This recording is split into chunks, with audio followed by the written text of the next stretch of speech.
You are looking live at the border at Eagle Pass, Texas, a drone shot showing the crowds that are building and dealing with the migrant surge that is happening right now. No one knows for sure, of course, when Title 42 will formally go away. Right now held up in the Supreme Court, and the administration itself is saying we can deal with this till after Christmas. Bottom line is this is a scene that plays out every day. You're looking at it live. I want to go to Hector Garza on this, of course, of the National Border Patrol Council. Hector, always good to have you, because we're just getting word, of course, of some of these latest numbers, you know far better than I, my friend, that show illegal crossings just shy of 600,000. That is since October. We've got nearly 400,000 being released into the U.S. Those are not promising numbers. What do you make of them? Well, we know that last fiscal year under President Biden, we saw over 2.2 million apprehensions on the border by Border Patrol agents. And this year, we feel that it's gonna keep on increasing, and we don't think there's an end to that. And as you mentioned, Neil, this is an ongoing problem that we're seeing every single day. And again, not only is it border crossers with seeking asylum, but it's also dangerous criminals that are coming across the border. And we're also seeing those dangerous cartel operatives that operate in the border towns, and they're affecting our families. You know, I was going through, and we're going to explore this in a little bit more depth with Chad Program coming up, Hector, but there are some allocations in that huge spending measure to help you guys out, but they seem relatively small. $800 million for sheltered services programs, $6 million for caregiver and child services, about $25 million to deal with wellness and other efforts to help the CBP.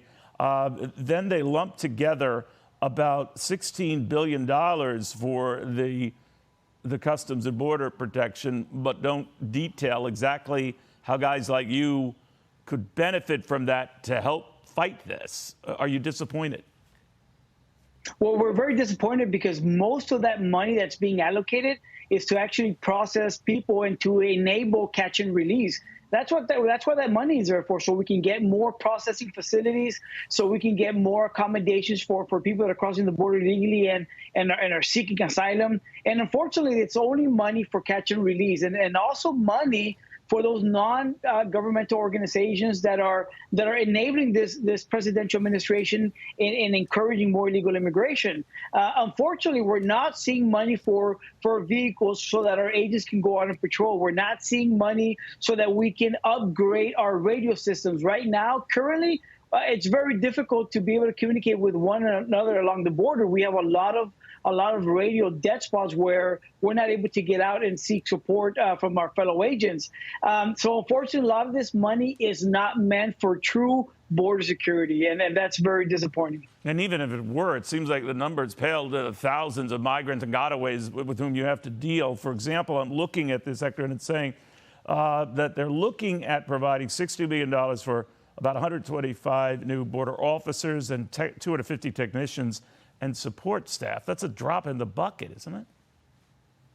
It's not enough for the current crisis that we have. And even if this administration decides to completely change our Border Patrol duties to just for carrying and processing people, that at the end of the day, the amount of people that are coming across our border is uncontrollable. And there's not enough money for us to be able to handle the surge of humanity that's coming across our border every single day. And Fox News does a great job in showing the American public what disaster is happening at the border right now.